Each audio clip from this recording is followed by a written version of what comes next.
మరి ఫస్ట్ వంటకం పేరేంటి? ఫస్ట్ మైదా పిండితో పనస్తనలు.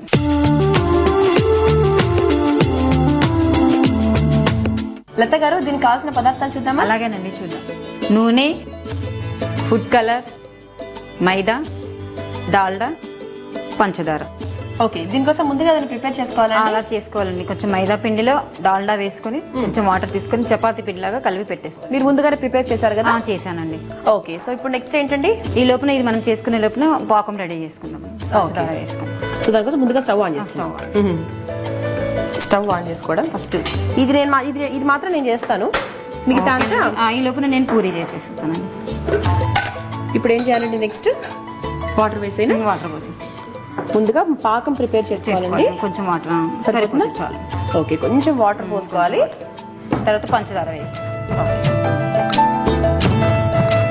అది పాకం పట్టే లోపు నెక్స్ట్ ప్రాసెస్ ఇది మనం చేసేసుకుందాం. అది అవుతూ ఉంటుంది. ఇది అయ్యే లోపల ఈ లోపల మనం వెలిగించుకుని ఆయిల్ కూడా పెట్టేసేసుకుందాం. ఆయిల్ కూడా పెట్టేసుకుందామా? ఓకే, సో మరో స్టవ్ ఆన్ చేసుకొని ఆయిల్ పెట్టేసుకుందాం. ఆయిల్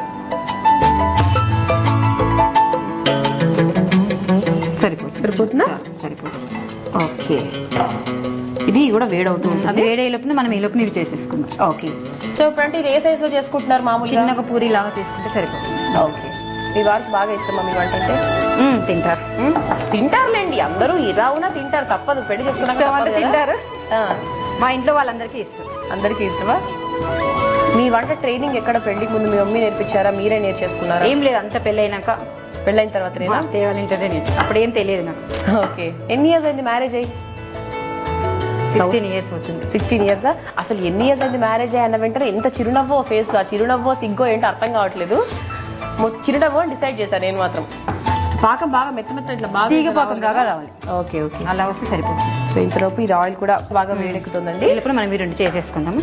ఓకే, సో మీకు రెండు నాకు రెండు, ఓకేనా? మీకు రెండు. ఓకే, ఇవి ఇలా చేసుకోవాలి ముందుగా మనము. ఓకే, సో మన పూరిలాగా మనకు ఒత్తుకున్నాం చేసేసుకొని పూరిలాగా చేసుకున్న తర్వాత ఇలా కట్ చేసుకుంటూ ఉండాలన్నమాట. ఓకే, అంటే ఇది ఇలా కట్ చేస్తే ఏమవుతుందంటే జాయింట్స్ ఇలా ఉంటే అది పనస్తోనే లాగా విడివిడిగా అయిపోతుంది మన ఆయిల్లో వేసాక. ఓకే ఓకే, అలా అవుతుంది. ఇలా చేసేసుకొని ఇలా కొంచెం రోల్ లాగా చేసేసుకోవాలి. రోల్ చేసుకోవాలా? ఇలా చేసేసుకొని ఇలా చివర్లు జాయింట్స్ చేసేసాలి. ఇలా సో దాన్ని నిలువుగా కట్ చేసుకొని ఇలా బాగా రోల్ చేసుకోవాలండి. రోల్ చేసుకొని జాయింట్స్ ని అటాచ్ చేసుకోవాలి. రెడీ అయిపోయిందా?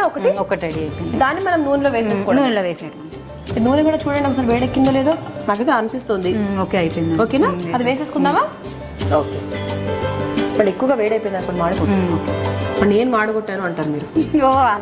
అలా ఏమనరా? అయితే ఓకే. ఏంటంటే మీ చుట్టుపక్కల ఫ్రెండ్స్ అందరూ బాగానే చాలా మంది ఉంటారు అనుకుంటా? చాలా ఉన్నారండి. చాలా ఉన్నారా? బౌల్లో పెట్టేద్దామా? ఓకే, ఇది ఇందులో వేసుకుందామా? ఇది ఇందులో పెట్టేసి. సో పాకంలో ఎప్పుడు వేయాలి? ఇది తీసాక ఇది ఈలోపు పాకం రెడీ అయిపోయింది కదా, ఇప్పుడు అందులో వేసిద్దాం. ఓకే, ఇది మనం పంచదార పాకం అయిపోయింది. ఇది ఆఫ్ చేసేద్దామా? చేసి తీసేనా అండి? మనం ఏం చేస్తుంటే ఈ లోపల కొంచెం ఇందులో ఫుడ్ కలర్ వేసుకుందాం. Food colour? ఇప్పుడు ఇది కూడా మనకు ఆరెంజ్ కలర్ లో అయిపోతుంది. కొంచెం ఎల్లో షేడ్ వేసుకుంటే ఇది కలర్ బాగుంటుంది. ఒక నిమిషం ఇది వేసేస్తాను. ఓకే, అయిపోయింది. మీ ప్లేస్ ఏదండి? మీరు పుట్టింది పెరిగింది? మాది వరంగల్ డిస్ట్రిక్ట్. వరంగల్. ఇది చాలా ఈజీ కదండి వంట చేయడం. చాలా ఫాస్ట్ గా అయిపోతుంది వంట. అసలు ఏమీ నాలెడ్జ్ ఉన్న వాళ్ళు చేసుకోవచ్చు అనమాట. ఈజీగా అయిపోతుంది. పెద్ద హార్డ్ మెథడ్ ఏమీ లేదండి. ఇది కొంచెం సిమ్లో పెట్టి. సిమ్లోనే ఉంది. మీరు అంతలోపు ఇంకోటి చేసేస్తే నేను ఈ పని కానిస్తాను. ఆయిల్ కూడా బాగా ఇలా వేసిన వెంటనే బ్రౌన్ కలర్ ఎక్కువ హీట్ అయిపోయింది. సో మొత్తానికి ఒక ఈజీ వంటకం పరిచయం చేశారు మాకు.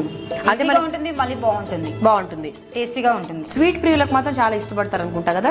చాలా. అంటే ఈవినింగ్ ఎప్పుడైనా మంచి స్వీట్ తినాలనిపించినప్పుడు ఏమన్నా పండగలకి స్పెషల్ గా కూడా స్వీట్స్ కదా బాగుంటుంది. ఇలా చేసేసుకొని అన్ని ఇలా వేసేసుకొని సరిపోతుంది. సో మనకి పాకం కూడా రెడీ అయిపోయింది. అది తీసేసి ఇందులో వేసేసుకుందాం. ఓకే, స్టవ్ ఆఫ్ చేసేనా? అయిపోయిందండి, చేసేసి. ఇప్పుడు మనం తీసుకొని చక్కెర పాకంలో వేద్దాం.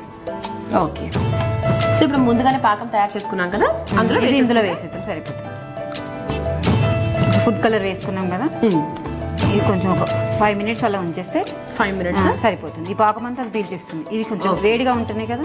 అవును, పీల్చేస్తుంది. సో లైట్ గా నానితే కొంచెం 5 మినిట్స్ అలా వదిలేస్తే స్వీట్ అంతా లోపలికి వెళ్ళి బాగుంటుంది అనమాట పాకం. ఓకే, ఇప్పుడు తీసేద్దాము. ఒక సర్వింగ్ ప్లేట్లో తీసేస్తాం. ఓహో, చాలా టేస్టీగా ఉన్నాయి. కాకినాడ కాజాకి ఇంకొక చెల్లెలో అక్కలో లాగా ఉంది కదా. అది కాజా అంటే మనం రోల్ చేస్తాం, అది వేరు. అదే కొంచెం డిఫరెంట్ అనమాట. కొంచెం చెర్రీస్ బట్టి మనం గార్నిష్ చేసేసుకుంటాం. ఓకే ఓకే, కొంచెం గార్నిష్ చేసుకుంటే బాగుంటుంది. కలర్ కాంబినేషన్ కలర్ఫుల్ గా ఉంటుంది. Yellow and red super combination కదా. అయిపోయిందా? అయిపోయింది. సో వేడి వేడి పనస్తనులు రెడీ. పనస్తనులు రెడీ. మైదా పిండి పనస్తనులు కదా రెడీ అయిపోయింది. టేస్ట్ చూడాలి మీరు. టేస్ట్ చూడాలంటే నన్ను ఇక్కడ రూల్స్ ఒప్పుకోండి. ఎలా ఉన్నాయో చెప్పాలి కదా. కాదు అంటే మనకి విందు ఉంది కదా, విందులో ఇంకా చాలా వంటకాలు ఉంటాయి కదా, అన్ని కలిపి టేస్ట్ చేయడమే అనమాట నా బాధ్యత. ఎందుకంటే ఇంకో వంటకం కూడా ఉంది, దాంతో పాటు అన్ని కలిపి టేస్ట్ చేయాలి. అలాగే చూసారు కదా మైదా పిండి పనస్తనులు. తప్పకుండా మీరు ట్రై చేయండి. దీన్ని తయారు చేసుకోవడానికి కావాల్సిన పదార్థాలని, దీని తయారీ పద్ధతిని మరొకసారి చూద్దాం. పనస తొనలు, దీనికి కావాల్సిన పదార్థాలు మైదా పిండి ముద్ద, చక్కెర, ఫుడ్ కలర్, నూనె, డాల్డా. దీన్ని తయారు చేసుకునే విధానం: ముందుగా స్టవ్ వెలిగించి ప్యాన్ పెట్టుకుని నీళ్లు పోసి అందులో కొంచెం చక్కెర వేసి పాకం వచ్చే వరకు వెయిట్ చేయాలి. ఇంతలోపు మరో స్టవ్ ఆన్ చేసుకుని కడాయి పెట్టుకుని నూనె పోసి వేడి చేయాలి. కొంచెం పాకం వచ్చిన తర్వాత అందులో కొంచెం కలర్ వేసుకుని తీగ పాకం వచ్చే వరకు వెయిట్ చేయాలి. ఇప్పుడు మనం ముందుగా తయారు చేసుకుని పెట్టుకున్న మైదా పిండి ముద్దను పూరీల పీటపై చిన్న సైజ్ పూరీలా తయారు చేసుకోవాలి, పక్కన పెట్టుకోవాలి. ఇప్పుడు దాన్ని మధ్యలో కట్ చేసుకుని రోల్ చేసుకుని వేడైన నూనెలో వేసుకుని దూరగా వేయించాలి. అది బాగా వేగిన తర్వాత ఓ బౌల్లోకి తీసుకుని పక్కన పెట్టుకోవాలి. ఇప్పుడు ఆ పనస తొనలను తీగ పాకంలో వేసి కొంచెం సేపు నానిన తర్వాత ఓ సర్వింగ్ ప్లేట్లోకి తీసుకుని చెర్రీస్తో గార్నిష్ చేసుకుని సర్వ్ చేసుకోవాలి. అంతే, మైదా పిండి పనస తొనలు రెడీ.